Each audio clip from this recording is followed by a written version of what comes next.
Ademi, please come quickly. I don't know what is wrong with the baby. Oh, it seems she's short of breath. Fumi dropped the phone on the bed and rushed back to the crib, with her heart pounding in her chest. She reached down to pick up her daughter, Kemi, whose tiny body felt unnaturally warm against her skin. The baby had been fussy all morning, but now it had escalated into something more terrifying. Fumi's eyes darted to the baby's face, and she noticed the child's once vibrant eyes now appeared pale and glassy. No, she whispered, trying to keep her voice steady, but the tremor was undeniable. Ade, please hurry. As she rocked the baby gently, Kemi's skin seemed to lose its color, shifting from the warm brown she had come to know and love into a ghastly shade that sent chills down Fumi's spine. The small breaths that had once been rapid were now shallow. Fumi pressed her fingers against the baby's forehead. "Stay with me, darling, please," she pleaded, tears welling in her eyes.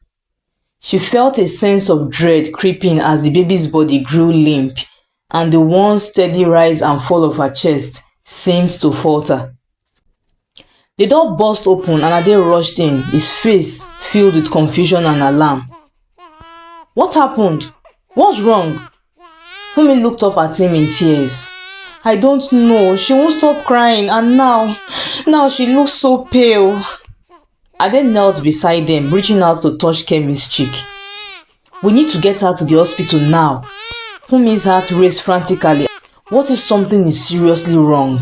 She thought, as Ade zoomed off to the hospital, racing against time. Ade and Fumi were overjoyed with the birth of their baby girl after 2 boys. They were so happy to have a girl child, a beautiful baby girl named Kemi. Their joy, however, was short-lived as Kemi began to show signs of illness just a few months after her birth. Frequent hospital visits became the norm, and it was during one of these visits that the doctor diagnosed her with sickle cell disease. Ade and Fumi sat across from the doctor in his office. "Mr. and Mrs. Ade, I'm afraid your daughter has sickle cell disease.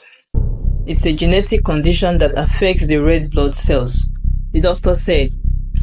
Fumi looked worried. "What does this mean for her? Will she be okay?" "She will need special care and frequent medical attention. It's a challenging condition, but with the right support, she can lead a fulfilling life." Fumi started crying as the doctor was still speaking. Ade held her close, comforted her, and listened as the doctor gently explained. Sickle cell disease is a genetic condition. It occurs when a child inherits 2 abnormal hemoglobin genes, one from each parent, and in this case, both of you carry the AS genotype, which means you each pass down the sickle cell gene to Kemi. Ade looked stunned as he tried to process the information. "But we didn't know. We had no idea we were both AS." "I understand," the doctor said kindly. "Many couples don't realize their genotypes until they've had a child with sickle cell. Unfortunately, when 2 people with the AS genotype have children, there's a 25% chance that each child will inherit the SS genotype, which leads to sickle cell disease." Fumi's eyes were filled with tears. Anyone could see she was too exhausted to fully grasp the conversation. "So she'll always be in pain?" Fumi whispered. "Not always. Sickle cell disease causes the red blood cells to take on a crescent or sickle shape, which makes it harder for them to carry oxygen through the body. Then this leads to painful episodes called crisis, where the blood flow is blocked. But with proper care, we can manage the symptoms. Kemi will need regular monitoring and a lot of support throughout her life." Ade cleared his throat, his voice shaking. What do we do now, doctor?" "Well, we'll focus on pain management, hydration, and preventing infections," the doctor replied. "Kemi can still live a fulfilling life, like I said earlier, but you both must understand her condition and the role it will play in her future. Genetic counseling might also be helpful if you are considering having more children." Ade thanked the doctor and walked his wife back to the ward where their baby was receiving treatment. Fumi held the child and continued crying. My poor daughter, my sweet girl. She'll be fine, Fumi. We will protect and take good care of her. Ade cleaned a tear from his eyes as he spoke. Kemi grew up under her parents' watchful eyes. Her constant hospital emergencies made her parents very protective of her. Mommy, can I go outside to play? Kemi looked from the window to her mom. Don't you want to stay inside and play with mommy? Fumi smiled lovingly at her. Kemi looked outside the window and saw other children playing happily. But I'm always indoors with you except when I go to school, mommy. And the teachers don't allow me to participate in sports or even play with the other kids. Fumi looked at her daughter sadly and pulled her close. I'm so sorry, sweetie, but I gave your teachers the instruction. Remember, your health comes first. Fumi gently rubbed her daughter's head. But I'm fine now, Kemi said. Yes, you are. But we have to worry about dust and cold. You can easily fall sick, you know. Do you want to go back to the hospital? Kemi looked alarmed. I don't want to go back to the hospital. All they do there is give me painful injections. I'll stay inside with you, mommy. Fumi smiled sadly and hugged her. Ade and Fumi kept managing Kemi's health with constant visits to the hospital. Ade had to work twice as hard to keep up with his daughter's medication and other family expenses, while Fumi stopped her job to focus on her daughter's health. When Kemi was 14, she had a major crisis that landed her in the hospital for 3 months. Her parents had woken up to meet her crying late at night. It was a stormy night when 14-year-old Kemi felt a familiar crushing pain in her chest. The discomfort started as a dull ache, but quickly escalated into a fierce wave that stole her breath away. She clutched her chest, feeling the tightness wrap around her like a vice. Mommy, Kemi gasped, her voice barely above a whisper. Her mother, who had been preparing for bed, rushed into the room, her heart racing at the sight of her daughter's pallor. Kemi, what is wrong? I can't breathe, Mommy. It hurts. It feels like a tightness in my chest, Kemi cried, tears streaming down her face. Fumi and Ade hurried to her side, feeling Kemi's forehead, which was clammy with sweat. It's going to be okay. I'll get the car, Ade said. Please be fast, Fumi said, her voice trembling as she held on to Kemi. As they waited for Ade, Fumi gripped her mother's hand tightly. I don't want to go back to the hospital, Mommy. I don't want to miss school again. Exams are fast approaching. I know, my darling, but we need to get you help. This could be a vaso-occlusive crisis. Remember what the doctor said about how your sickle cells can block blood flow, causing this pain? I remember, Kemi murmured, her heart sinking at the thought of yet another long stay in the hospital. What if I don't get to go back to school this term? What if I miss my exams? I'll call your school, Kemi. You are strong, and you are not alone. I'll be right here with you. Just then, Ade came inside the house to help Kemi to the car. Let's get her stabilized, one of the nurses said on their arrival at the hospital, checking Kemi's vitals. Kemi winced in pain, her body protesting with every movement. I hate this. The pain is too much, she cried. I know, my sweet girl. Just hold on tight, Ade said. We'll get you through this, I promise, Fumi said, tears glistening her eyes as she held her hand. After what felt like an eternity, Kemi was settled a bit as the pain reduced. Over the next 3 months, she endured numerous tests and treatments. The doctors tried to manage her pain with medications, but the sickle cell crisis continued to challenge her. One evening, as Kemi lay in her hospital bed, her best friends Chidera and Steve visited her, bringing a stack of books and a colorful drawing she had made. Kemi, I brought you something to cheer you up, Chidera said, placing the drawing on the bedside table. We did this in school today. Kemi smiled weakly. I wish I had been there. I feel like I'm missing out on everything. I miss you so much. The class is so dull without you, Stephen replied, sitting on the edge of the bed. You need to get better so you can come back to school. I hope I can.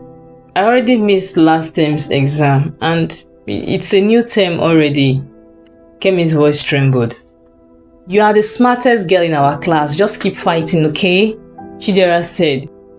As Chidera and Stephen began to leave, Fumi entered with a stack of Kemi's school books. Look, sweetheart, your friends brought your school materials, she said, smiling. We can study together. Kemi's eyes lit up. Thank you, Mommy.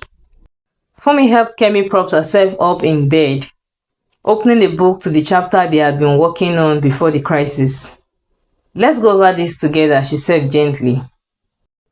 As they studied, Kemi pored over the pages, the pain momentarily forgotten in the warmth of her mother's presence. Mommy, I hope I'll be able to sit for my exams when I resume. You are doing wonderfully, Kemi. We'll tackle this one step at a time, don't worry. Kemi nodded, feeling stronger with each word exchanged. Despite the pain and isolation, she was not entirely alone in her struggle. She would fight through the storm, one painful breath at a time, and perhaps one day she would rise above it all. After spending 3 long months in the hospital, Kemi finally returned to school.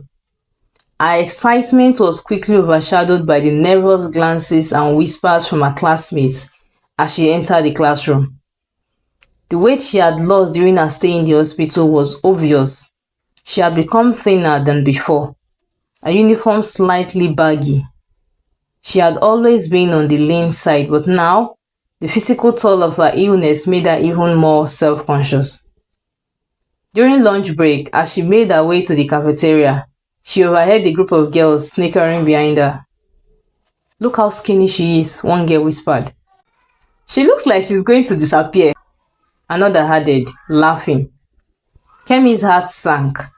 She quickened her pace, trying to ignore the comments, but their words felt like sharp arrows aimed at her already fragile self-esteem. Later in class, things got worse.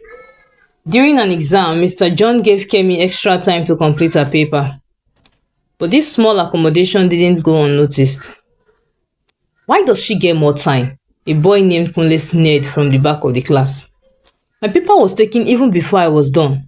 Maybe if she wasn't so skinny, she would have enough energy to write faster, another boy chimed in, ending a chorus of laughter from their group. Kemi felt her cheeks burn with humiliation. She kept her head down, fighting back tears, wishing she could just vanish. Before she could respond, Chidera stood up. Leave her alone, Chidera snapped, her eyes blazing with anger. You don't know what she's been through. Yeah, added Steve.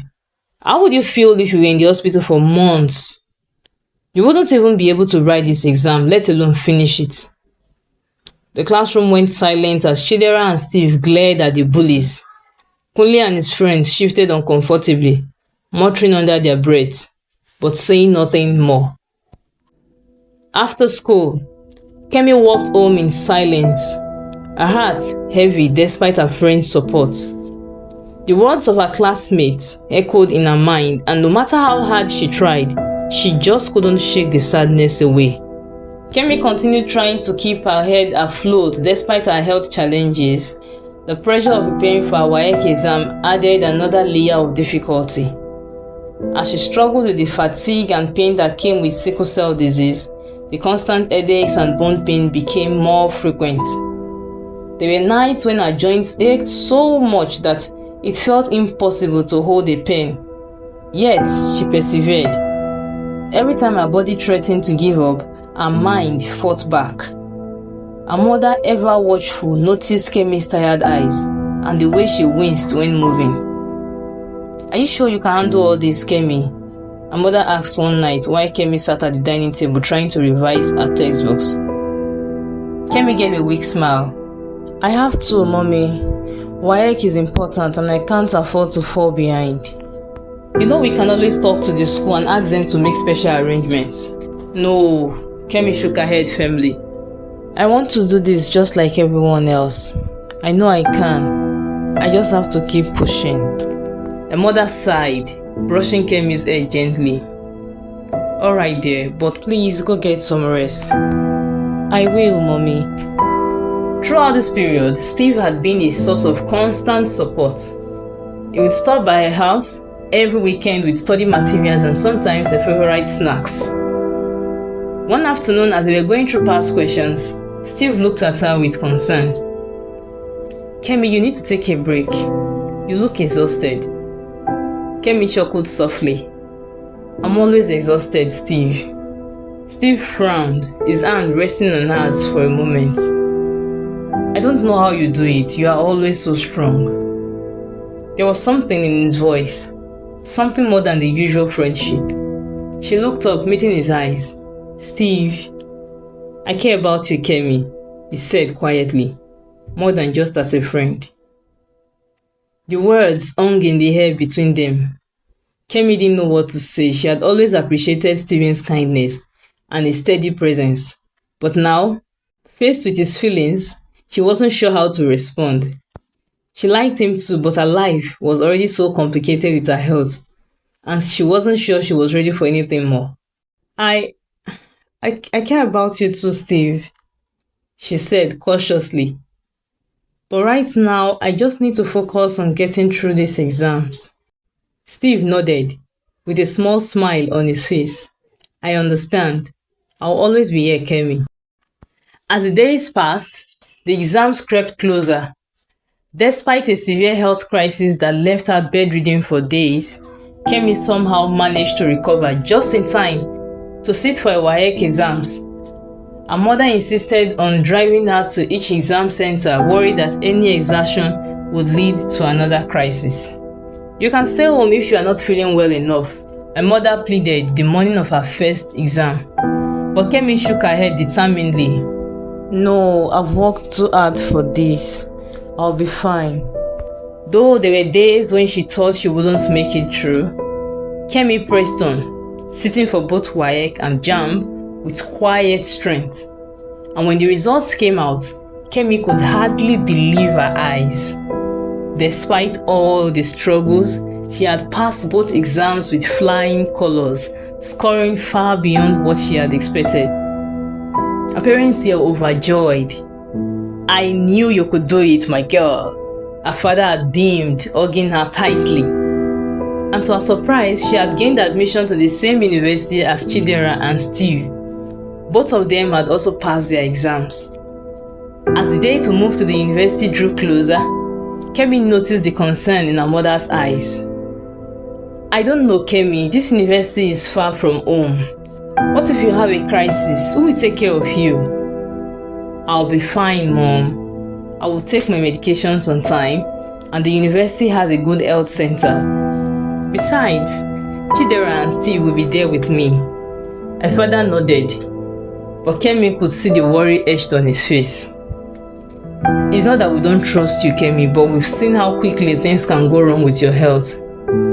I know, Kemi said softly, but I need this. I need to prove to myself that I can live my life without being defined by this disease. I've always dreamed of going to university, and I won't let sickle cell take that away from me. Well, if you are willing to get a university degree like your brothers, I won't stop you. Because you deserve as much as everyone else, Ade said softly.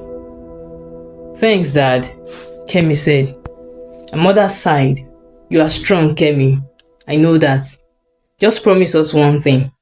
If you ever feel too weak, or if you need anything, you will let us know immediately. I promise, Mom, I'll take care of myself. University felt like a fresh start for Kemi. Finally, she could experience the freedom she had longed for, even though her health loomed over her like a constant shadow. The independence thrilled her, but at the same time, she knew she was taking a risk by managing her condition without her parents' watchful eyes. At first, things went well. Kemi kept up with her studies, worked hard to stay ahead in her classes, and balanced her health as best as she could. Her medications were always by her side and she made sure to attend her hospital checkups. Steve and Chidera remained her closest friends, always around for late-night study sessions or weekend hangouts. As the weeks passed, Kemi noticed a shift in her friendship with Steve. There was something about the way he lingered in their conversations, how his eyes followed her across the room, how his laughter seemed brighter when they were alone. Slowly, she began to feel the same. One night after a long study session, Steve walked out back to her dorm. The air was cool and the campus was quiet, their steps echoing softly on the pavement. "Have you noticed how we've been spending more time together?" Steve asked, glancing at her shyly. Kemi smiled. "I guess we have. Why? Are you getting tired of me already?" Steve laughed, his hand brushing against hers as they walked. "Far from it. I've been meaning to tell you something." Her heart raised as she turned to face him. "What is it?" He stopped walking and took a deep breath. "I think I'm falling for you, Kemi. I felt this way for a while, but I didn't want to pressure you with everything you've been going through." Kemi stared at him. Her heart fluttered. She had hoped for this moment, but never imagined it would actually happen.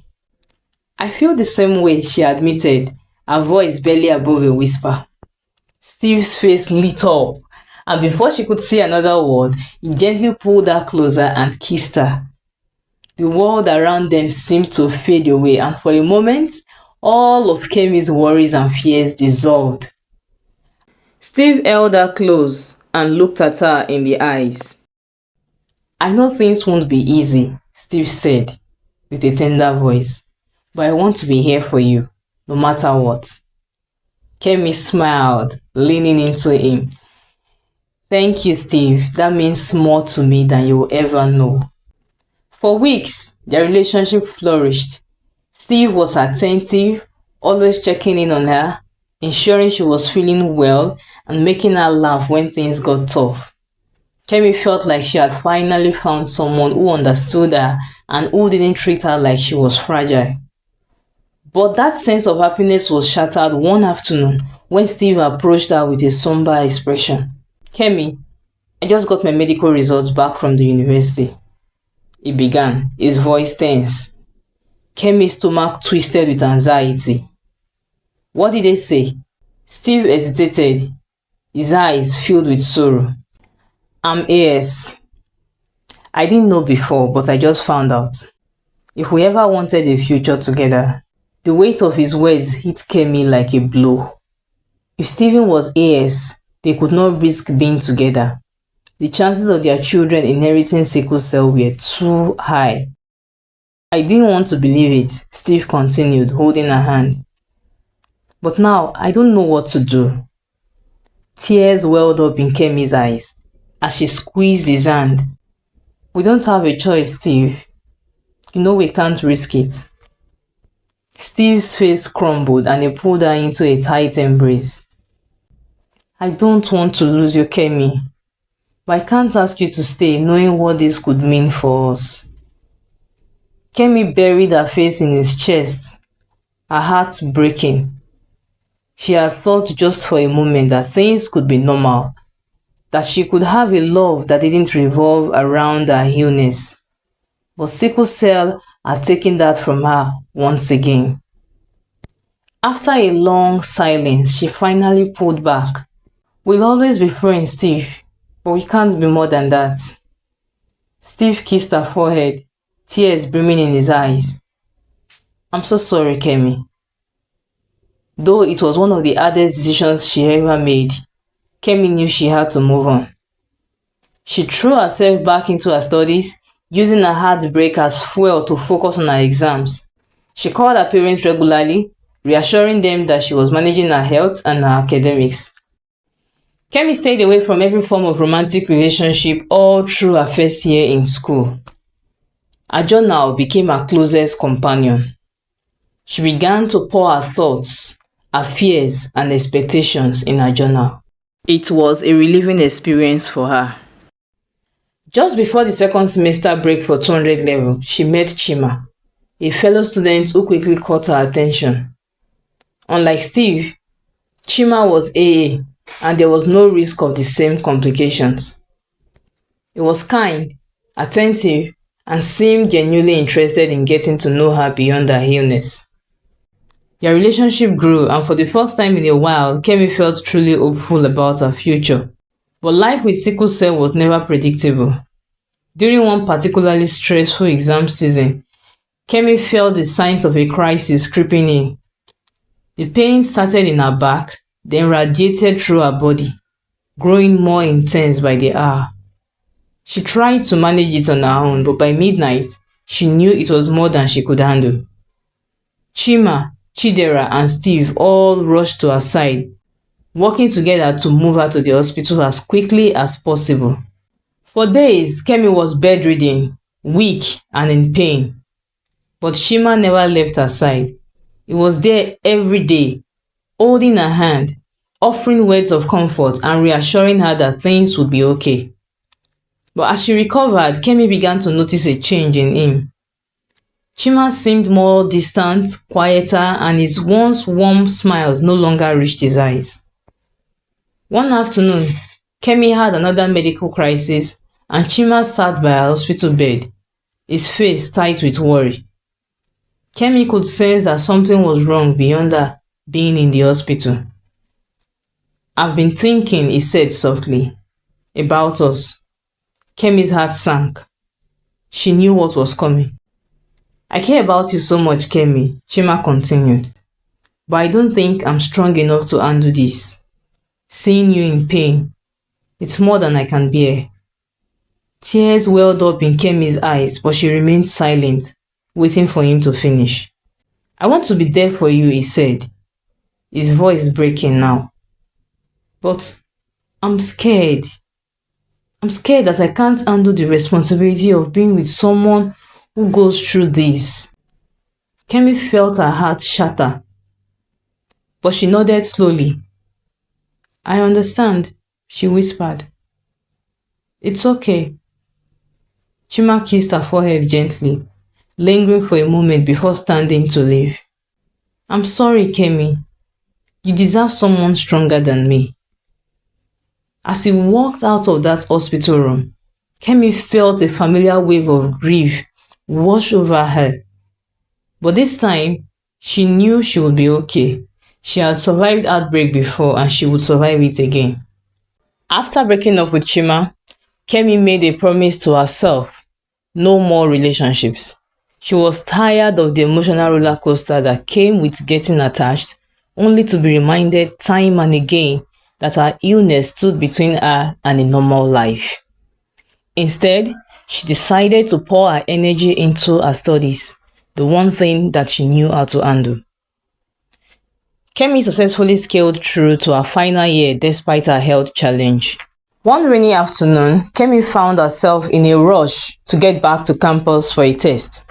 She had left home in such a hurry that she forgot to carry an umbrella. And now, as she stood in front of a small shop, she watched as the rain poured down relentlessly. This was final year, and there was no way she could afford missing this test. The streets were quickly flooding, and with each passing minute, her anxiety grew.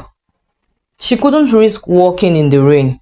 Her health had always been fragile, and exposing herself to the cold would trigger another crisis. With exams around the corner, she could not afford to get sick. Yet, the rain didn't seem like it would stop anytime soon. She was running out of time. Just as she contemplated making a run for it, a voice interrupted her thoughts.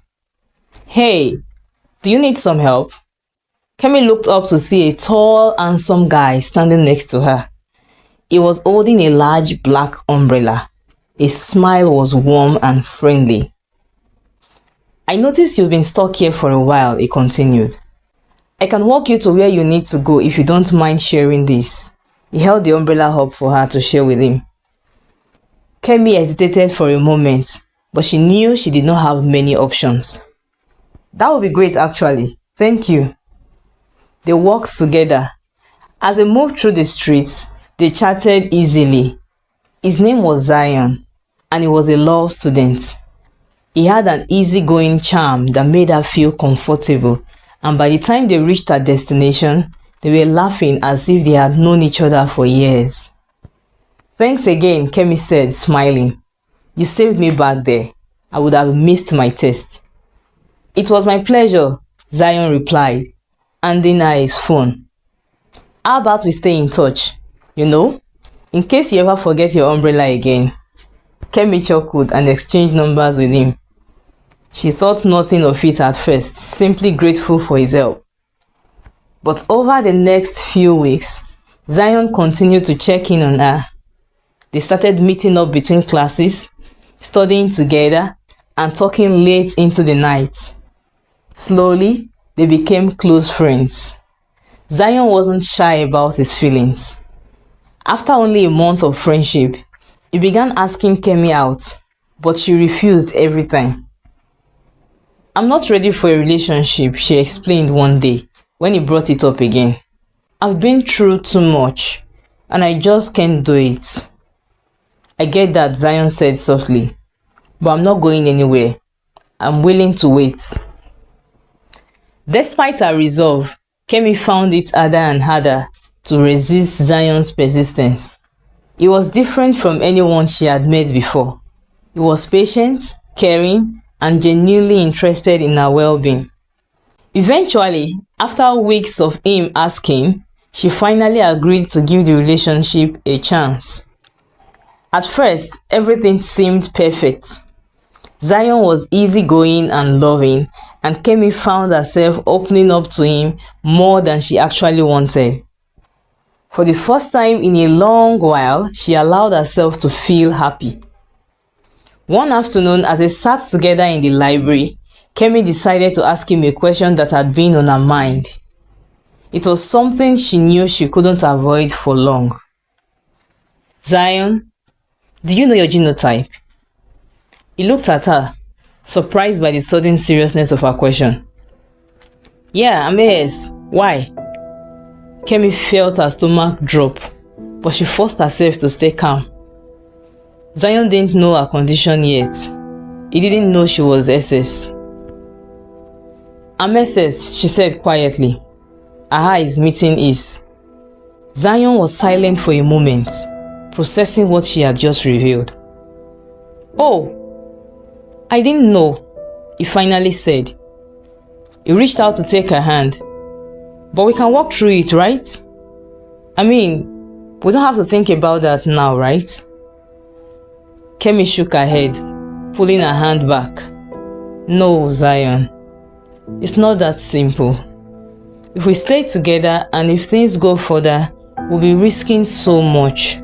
I can't do that." "I care about you, Kemi," Zion said softly. "I don't want to lose you." "I care about you too," she whispered, her heart breaking as she spoke. "But we can't pretend this is not a big deal. It is. I've been through too much already, and I can't put either of us through that kind of pain." Tears filled her eyes as she stood up. "I'm sorry, Zion. I can't do this." Tears streamed down her face as she pulled away from him. It was not fair. She had let her guard down and allowed herself to hope, only to be reminded once again of the limitations her illness imposed on her life. After breaking up with Zion, Kemi went home and cried for hours. She asked herself over and over, "Why is my life so hard? Why can't I just be normal?" The weight of her illness felt unbearable, and for a while, she struggled to find the strength to keep going. But Kemi had always been a fighter. After the heartbreak, she buried herself in her studies and writing again. She refused to let her pain define her. By the time her final exams came around, Kemi was ready. She poured everything she had into her studies, determined to finish her degree with honors, and she did.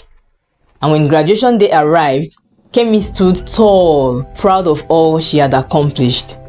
Despite the heartbreaks, the health crisis, the endless challenges, she had made it. She had proven to herself and the world that nothing, not even sickle cell, could stop her from reaching her goals.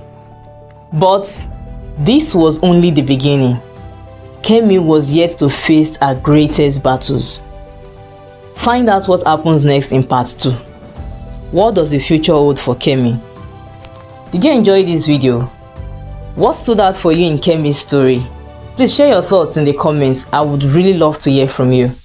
And don't forget to give us a like, subscribe to this channel, and hit the notification bell so you get notified when the next video is out. Thank you so much for watching.